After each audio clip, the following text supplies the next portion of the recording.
안녕하세요.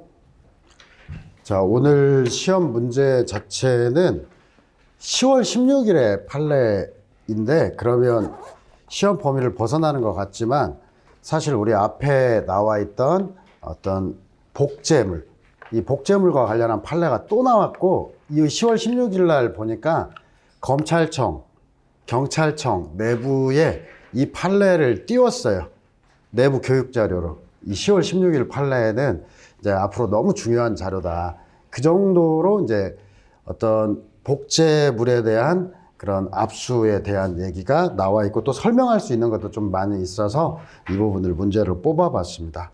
자, 1번 보면 2025년 4월 11일 새벽 2시경 갑은 클럽에서 만나 어떤 술에 취한 D녀를 모텔로 데리고 가 잠들어 있는 D의 옷을 벗긴 다음 휴대폰으로 D의 나체를 촬영했고, 카메라 셔터음에 놀란 D가 잠에서 깨어 갑의 사진 촬영에 항의하자 갑은 자신의 휴대폰을 D에게 건네주었다.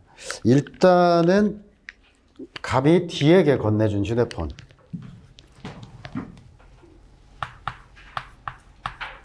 피해자 D에게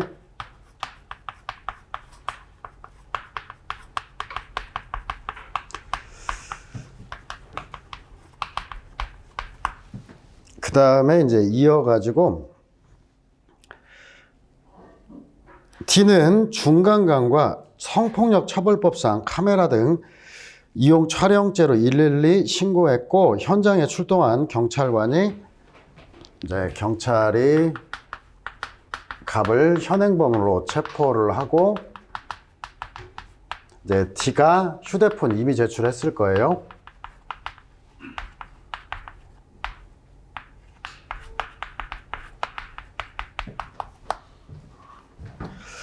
자, 그 다음에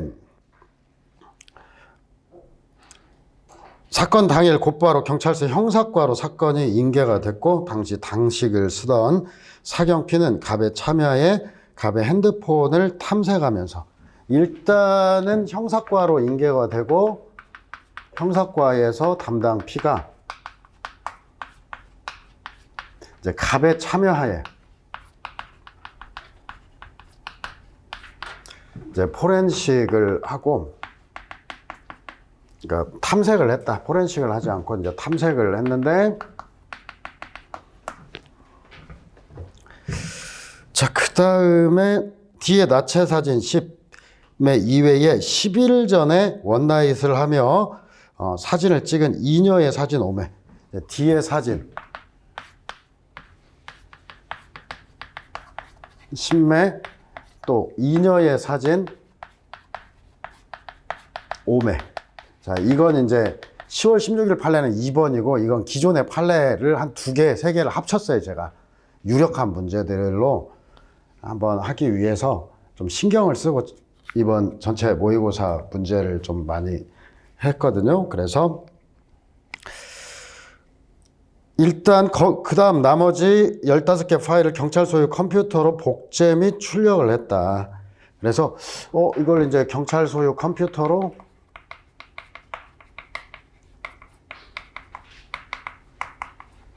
전체를 한 게 아니라 요거만 복제 출력을 했기 때문에, 이건 이제 말 표현에도 불구하고 일부 복제 출력이죠. 이거 꼬시려고 이렇게 한 거고.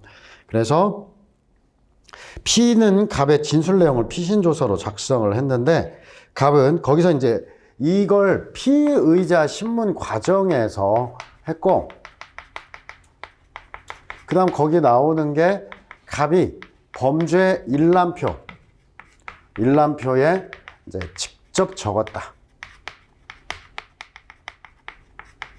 이런 사정까지 이어져 있죠. 그리고 나중에 구속영장이 발부되었다라고 하는데, 1번과 관련해서 15개의 사진 파일을 갑의 피고 사건에서 증거 능력이 인정되느냐, 전문법칙과 관련한 논점은 서술하지 말라고 하는데, 사실 사진을 한번 보면은 여러분 이 D 사진은 무슨 사진이 될까요? 이 사진 그냥 자체로 현장 사진이냐, 사실 여러분 이렇게 비진술 증거에 대체물이라고 쓰기가 참 애매하잖아요. 근데 같이 써도 돼요. 진술은 아니고. 그러니까 이제 이건 좀 입증 취지에 따라 다른데, 예로 들면은 뭐 중간간을 했다, 이렇게 하면은 이런 것들이 현장 사진으로 되기가 쉽지가 않아요. 근데 뭐 강간을 하는 것을 옆에 찍어놨다 그러면 강간 현장 사진이 되고, 이제 카메라 등 이용 촬영죄라고 하는 쟁점, 중간간이냐, 중간간에서도 좀 입증 취지에 따라 현장 사진이 될 수도 있어요. 근데 카메라 등 이용 촬영죄, 여러분, 그리고 성폭법에서 카메라 등 이용 촬영죄 이외에 보관하는 것도, 이것도 범죄거든요. 그래서 자기가 카메라 등 이용 촬영, 그러니까 의사에 반하여 촬영해야 카메라 등 이용 촬영죄인데, 이걸 의사에 반해서 배포하는 것도 있고 의사에 반해서 보관하는 것도 있어요. 이렇게 사진 찍었어도 지워달라, 근데 안 지우고 보관하면 이것도 별도 구속 요건이 또 있다, 이 말이죠. 그래서 일단은 이건 비진술 증거의 대체물이라고 생각해요. 대체물이 안 들어가는데 그래도 대체물이라고 하고, 실전에 이게 이제 증거동이 없으면 대체물이 아니고 이게 원본이잖아요. 그래도 원전 물론 원본 존재하였을 것. 왜냐하면 이런 것들도 함께 또 하니까 그냥 그렇게 쓰시면 됩니다. 간단하게. 그래서 이제 최초로 이렇게 나오면 항상 여러분들이 임의 제출의 적법성, 그냥 세트예요. 임의 제출 자체. 그 다음에 임의 제출에 효력이 미치는 범위. 그 다음에 이제 어떤 절차. 전자정보 역시 압수수색에 해당하니까 이 절차. 이게 아마 답안지 쓰는 게 제도 요약답안 쓰면서 제가 문제 내고도 미친놈인가 이런 생각이 들더라고요. 그래서 답안을 제가 쓰는데, 야, 이렇게, 근데 요즘에 이렇게 나온단 말이에요. 그냥 막 20점, 뭐 35점 이렇게 나오지도 않고, 25점, 뭐 20점 이렇게 해서 통으로 묶어서 낸다 이거죠. 그래서 임의 제출에서 특별히 문제될 게, 뭐 여기서 그냥 조문, 소유자, 소지자, 보관자가 임의로 제출한 물건, 소유자, 소지자, 보관자, 뭐 임의 제출에 대한 얘기를 쓰고, 제출의 임의성은 있는데 바로 이 피해자가 이제 소지자에 해당한다는 게, 피해자가 건네받은, 그러니까 이렇게 건네받은 경우, 우리 앞에서도 판례도 최근에 있지만 뺏은 경우, 혹은 피해자가 던져버렸는데 이거 유류물이 아니에요. 던져버렸는데 이걸 주워가지고 제출을 했을 때 나 내고 싶지 않다, 내 거 아니다 라고 말을 해도 이건 눈에 다 보이기 때문에 뭐 소유권이 없거나 어떤 소유권이 포기된 것으로 볼 수 있는 물건은 아니에요. 이런 것들은 임의 제출이 아니고 전부 다 체포 현장에서 압수나 범죄 장소에서 압수를 해서 사후의 영장이 필요하다는 거고요. 근데 건네받아서 제출한 것은 소지자로서 임의 제출이다. 이 부분은 좀 간략히 이제 쓰고, 두 번째 쟁점이 될 게, 여기서 이제 임의 제출의 효력 자체가 바로 이제 혐의와의 관련성이라고 하는 거. 그리고 혹시나 이제 여기 조문 쓰기도 힘든데, 일반 압수수색은 215조, 특히나 지금은 검사가 이렇게 수사를 개시할 수가 없으니까 215조 2항이 될 거예요, 일반 압수는. 근데 임의 제출에서는 혹시 쓰게 되면 219조, 이제 106조까지만 써도 되고, 106조 1항인데 여기에서 나오는 임의 제출의 혐의와의 관련성이고, 그리고 이제 인적, 이제 객관적 관련성 두 가지인데, 사실 제가 답안지에는 다 썼지만 인적 관련성은 피의자 본인의 것이니까, 본인의 범죄니까, 피압수자 본인의 범죄니까 더 이상 안 써도 될 것 같아요. 그냥 줄인 다음에 인적 관련성을 확 줄여놓고, 객관적 관련성에 있어서 이게 참 어려운 거예요. 이제 혐의 사실 자체, 기본적 사실이 동일한 것 이외에 동기, 경위, 수단, 방법, 시간, 장소. 여러분들이 여기서 상습범으로 최초로 압수를 했을거나 임의 제출한 경우가 아니면 굳이 쓸 필요가 없어요. 여기 상습법으로 한 거 아니잖아요. 상습 카메라 등 이용 촬영죄가 있지만 항상 임의 제출 시의 인식, 수사기관의 인식, 이런 걸로 보는 거예요. 그래서 여기서는 이제 간접 증거, 정황 증거까지 가능한데, 여기에서 이제 볼 때 관련성을 인정할 것이냐, 인정하지 않을 것이냐가 쓰시면서 있을 거예요. 사실 이런 사례에서 관련성을 부정한 사례도 있어요. 은평역에서 카메라 등 이용 촬영죄 현행범으로 찍는 거 잡았는데 26개의 파일 중 25개는 관련성이 없다. 은평역에서 찍은 사진 하나만 관련성이 있다라고 인정한 사례도 있고, 또 어떤 사례는 지금 여기서 나오는 게 압수 목록과 관련된 사례는 고속도로 휴게실에서 사진을 찍었는데 요걸 현행범으로 잡았어요. 이미 제출을 했는데 이 친구가 며칠 전에 안마시술소에 가가지고 이 여성을 찍은 사진이 있어요. 이 여성을 찍은 사진에서 안마시술소 이름을 대면서 거기서 어떤 여성이다 이렇게 자기가 지적을 했거든요. 근데 이때는 관련성을 또 인정을 했어요.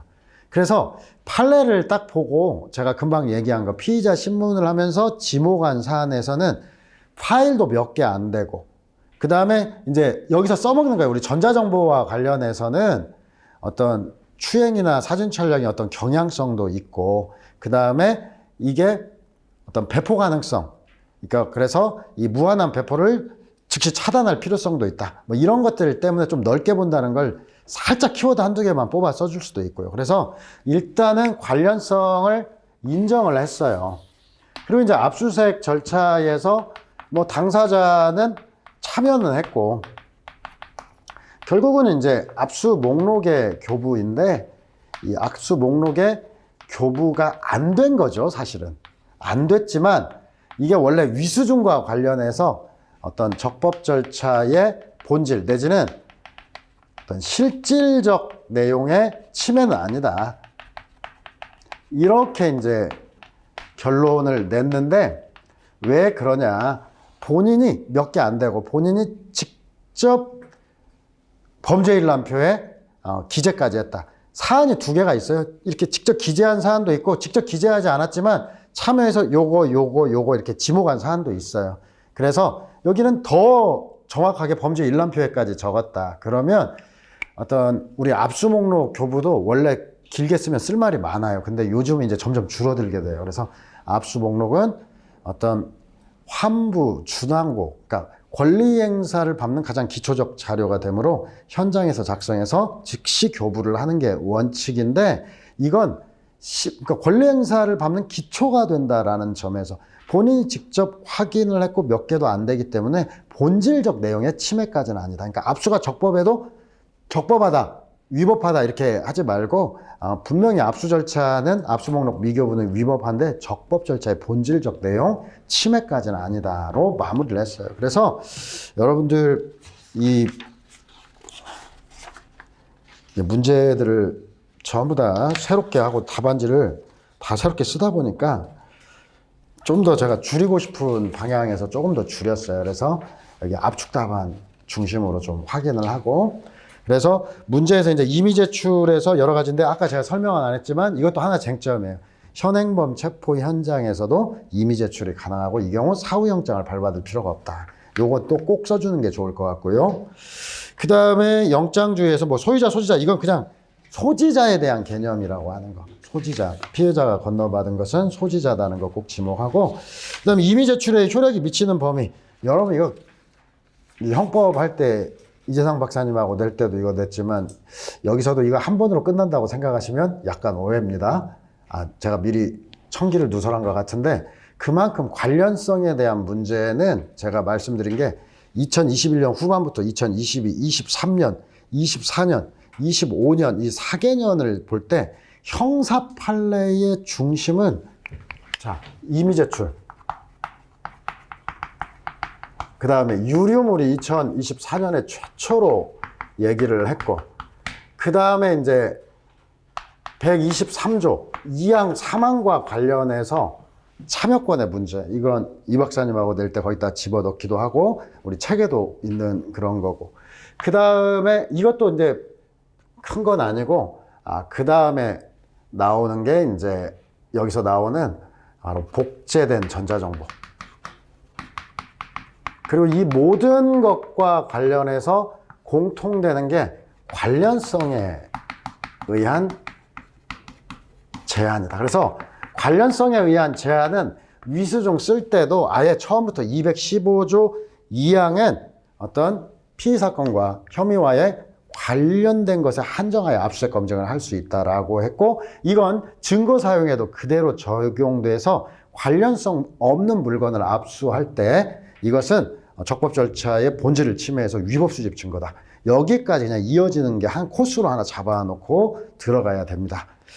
자, 그래서 이미 제출의 효력에서 객관적 관련성과 인적 관련성인데, 항상 이거 이제 실수하시면 안 돼요. 설문에서 D에 대한 나체 사진 동그라미 3번에 오매 역시 피의자 값, 항상 피의자를 중심으로 합니다. 실제로 제가 앞에 1순환 때는 관련성 보면은 피해자들이 다르기 때문에 관련성이 없다고 쓰신 분들이 한 30-40%는 돼요. 그럼 실전에 가면 시험 볼 때는 한 반절은 나올 걸 수도 있어요.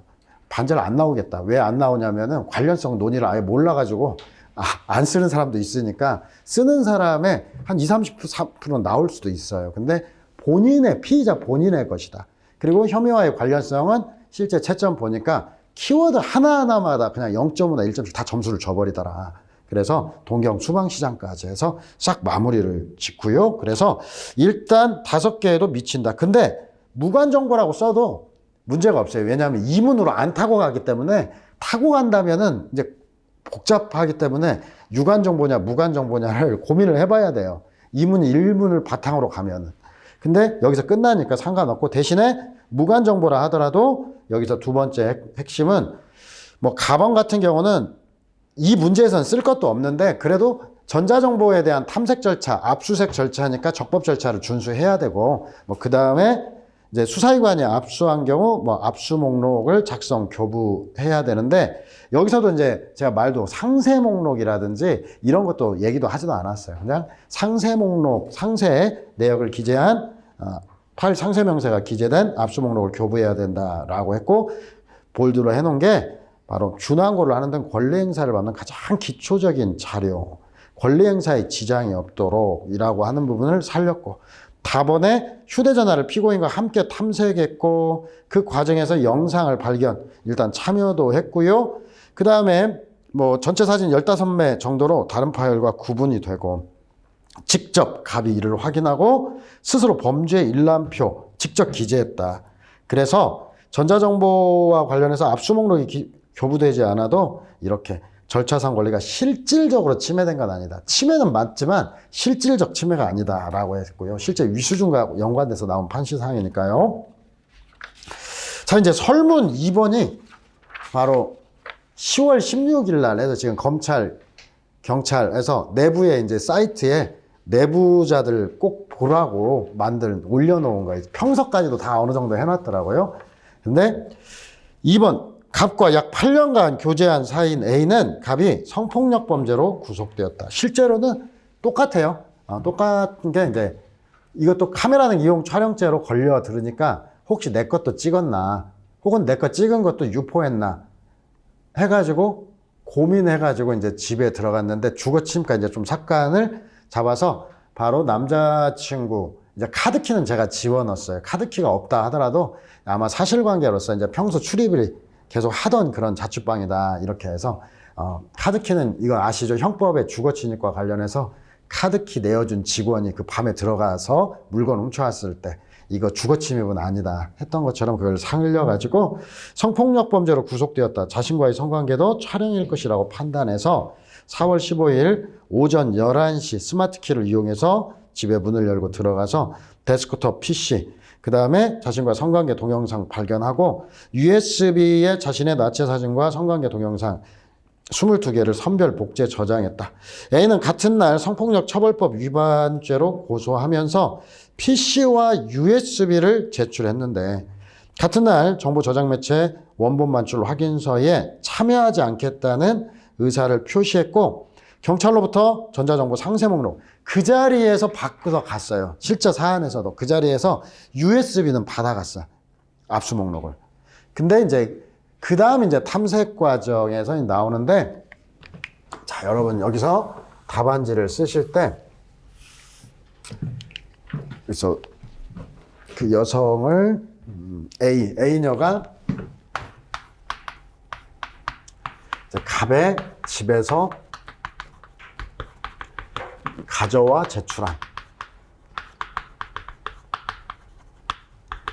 이제 PC. 그 다음에 A가 갑의 집에서 어떤 파일을 복제해서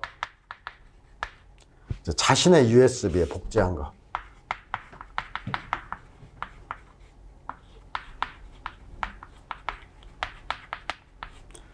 제출한 거 22개 파일이 있는데 이건 이제 복제본이고 원본인데 우리 지난 순환에서 제가 낸 사례는 성폭력 범죄 피해자들이 촬영까지 하니까 아동 성착취 영상물 이런 것들을 피해자의 집에 들어간 거예요. 가출팸 애들이 모여서 사는 집인데 몰래 들어가 가지고 복제해서 가져온 거. 사인의 위수중 얘기했었죠.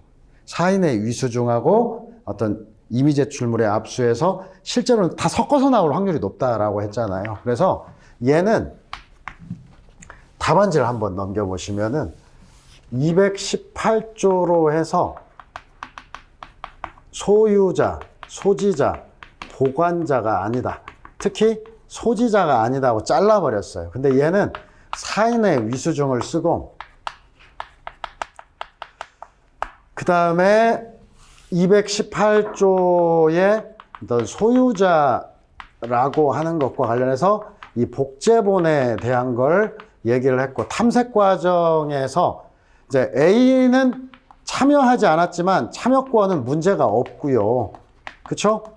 여기에 대해서는 갑이 참여하지 않았다. 그리고 압수 목록 교부 안 했다. 근데 여기에서도 그냥 갑 참여를 안 하고 압수 목록 교부 안 했다. 이거 판례가 얘기한 거거든요. 이거 부수적으로 썼는데 사인의 위수중이 여기는 들어가고 위에는 안 들어갔어요. 아마 두 개 다 사인의 위수중을 함께 쓰셨을 수도 있고 하는데 여기서 말씀드리는 게 여러분 쇠파이프 이미 제출 사건에서 이 쇠파이프와 관련해서 피해자가 제출했을 때 그냥 소유자, 소지자, 보관자에 해당하지 않고 피고인의 집 담장 밑에서 주워서 제출한 쇠파이프는 소유, 소지, 보관자가 아니다. 즉 218조에 여기에 포섭이 안 되면은 선행 절차까지 가지도 않아요. 어떻게 보면. 그러니까 소지자라는 개념이 사인의 위수중이라고 하는 것까지 전부 다 고려해서 나오는 개념이다 이거예요. 소지 보관자가 어떤 사인의 위수중 논의를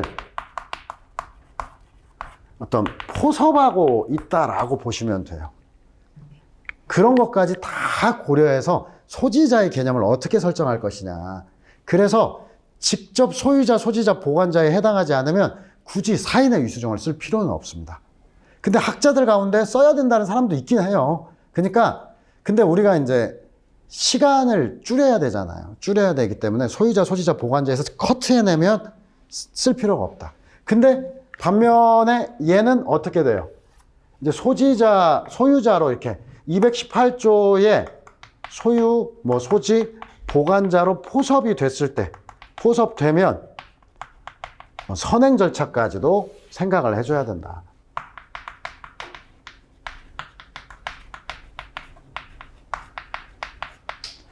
그래서 여기서 이제 사인의 위수중이 앞에 붙고 사인의 위수중 논의해서 비교 형량에서 결정한다.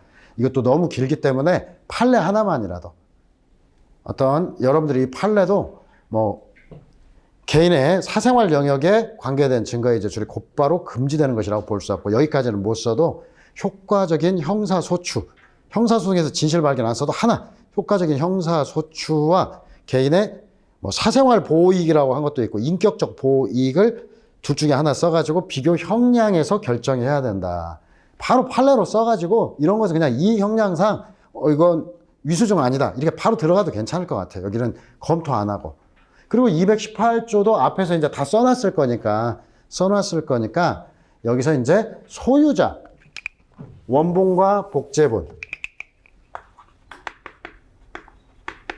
이제 복제본과 관련해서 제가 앞선 거에서 이제 요약 답안을 좀 더 집중해서 보시라고 했고요. 그래서 한번 해설로 들어가서 문제점 다음에 3페이지 기억 PC 22개 파일과 관련해서 뭐 이미 제출물은 앞에서 있는 거 그대로 갖다 붙여놨으니까 됐고, 근데 답안에서 기억 PC는 갑의 소유물이고 존재 장은 장수 역시 갑의 주거지.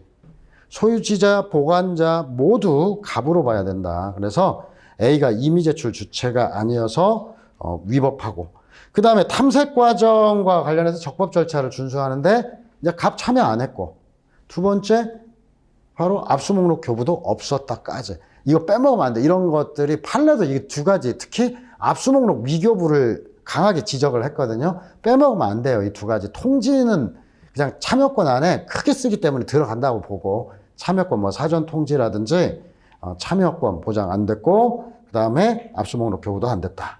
그런데 이제 USB와 관련해서 사인의 위수 중에서 여기서는 판례만이라도 꼭 쓰고, 판례 중심으로 쓰면은 사안 적용은 들어가니까 학설 뭐 1, 2점 되는 거 실제 주지도 않을 것 같아요.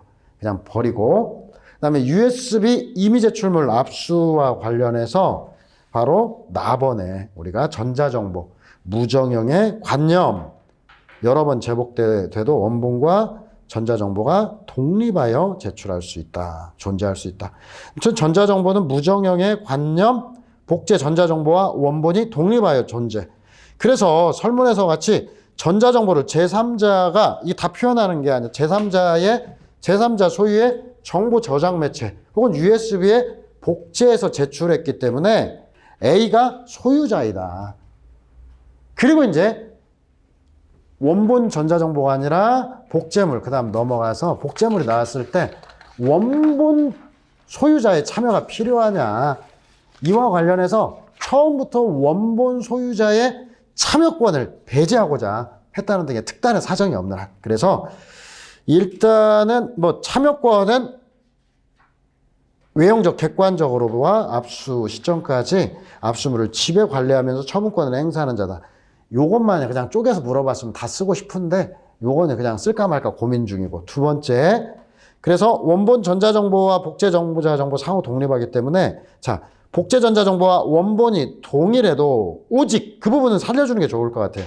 원본 전자정보 관리처분권자를 참여를 배제할 목적이 있는 등 밑에 줄로 현저히 부당한 사정이 존재하지 않는 한 바로 복제 전자정보 이미 제출자 이외에 원본 전자정보자를 참여권을 인정해야 되는 건 아니다. 그리고 이제 한마디 붙여가지고 원본 전자정보 참여권자, 일단 무한한 복제 유통이 가능한 전자정보에서 자, 현실적으로 불가능, 적시성, 그 다음에 밀행성, 현장성의 반항이, 현장성, 밀행성, 적시성 뭐 이 정도 하나만 써도 될 것 같고요. 그 다음에 어떤 무한한 유통, 뭐 현실적으로 불가능할 뿐 아니라 현장성, 즉시성, 밀행성에도 어긋난다. 특히나 이 판례가 제가 엄청 고민했을 거라는 얘기를 했어요. 왜 고민했냐면 이 복제 전자정보가 이렇게 피해자들이 복제해서 내는 것뿐 아니라 바로 음란물 유포가 됐을 때 이런 부분들까지도 하나의 기준이 될 거다. 그래서 이렇게 얘기를 했고요. 자, 그래서 이 문제는 제가 정말 타겟으로 생각해서 문제 만드는데 고민했는데 10월 16일 날 판례가 나와서 땡큐 하면서 문제에 사실관계 2번을 붙인 거예요.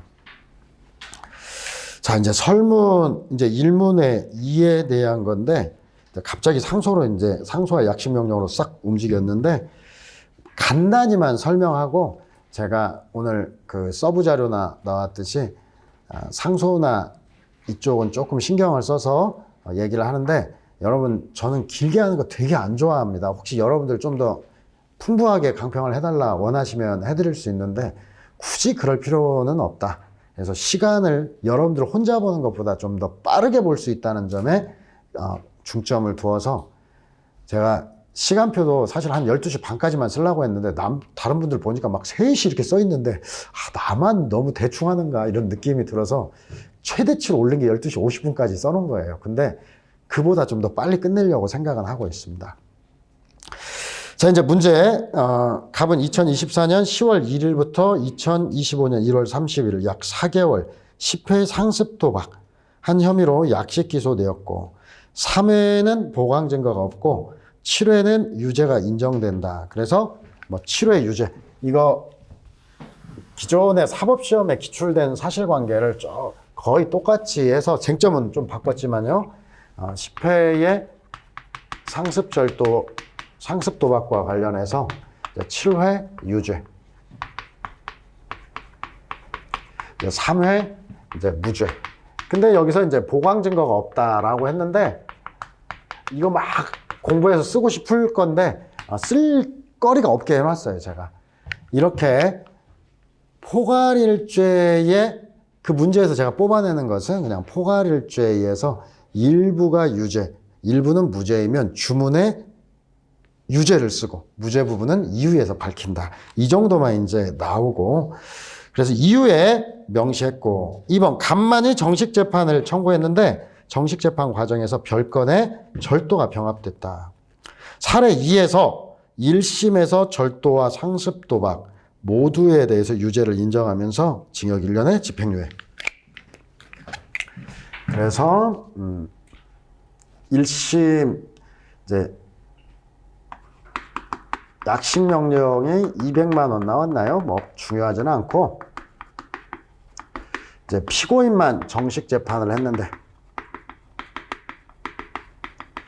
이 약식 이걸 이제 여러분들이 익숙하지 않아도 고정사건, 그 다음에 절도, 고단사건 이렇게 쓰시면은 채점하시는 분들이 그래도 좀 더 인상은 더 좋을 것 같아요.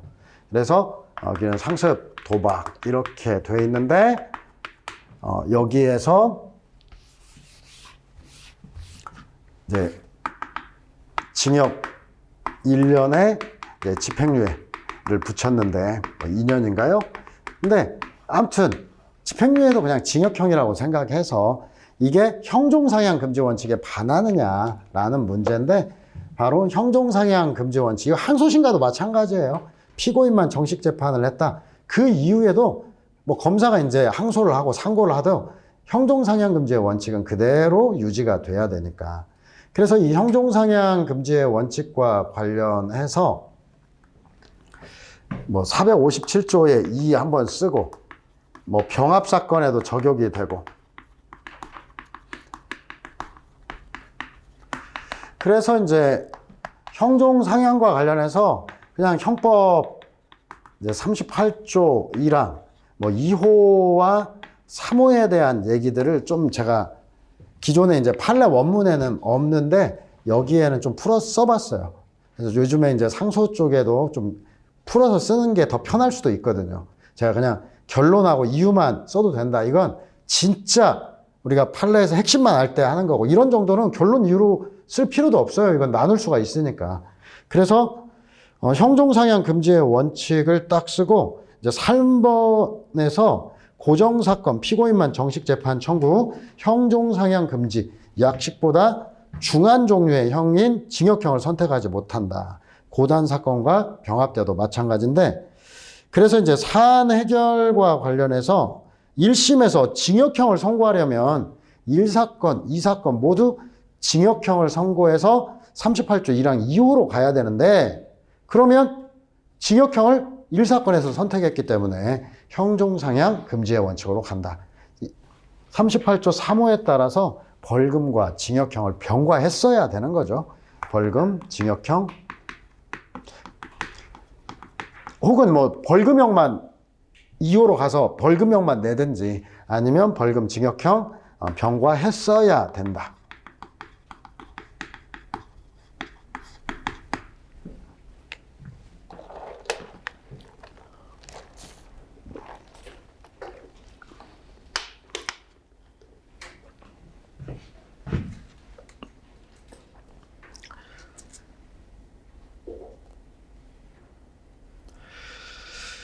자, 2번에 이제 사례를 완전 쓸어버렸는데, 사실 이제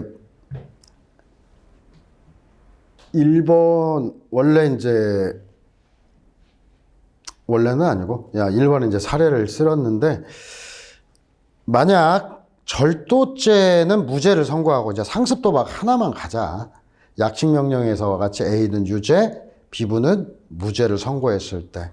이 부분, A 유죄 부분에 대해서 특정 항소했는데 항소심의 심리 결과 A는 유죄가 맞으나 불복하지 않은 B 부분이 유죄로 판단된 경우, 제가 압수나 했을 때 불복하지 않은 부분을 먼저 보고 선택형으로는 유죄 완대 그걸 끝내요. 밑에는 불복하지 않은 부분에 대해서 유죄를 무죄화는 되고, 근데 이제 답안을 한번 써보시라는 거예요. 답안을 한번 써보는 게 차근차근 이런 문제가 나왔을 때 그냥 1번, 2번 결론 안 하고도 뭐 문제점 썼다. 그 다음에 2심의 범위 342조 2항에 따라서 상소 불가분의 원칙 A, B 전부 2심이 될 거 아니에요? 그 다음에 뭐 심판 대상이라고 목차를 잡고, 그래서 불복하지 않은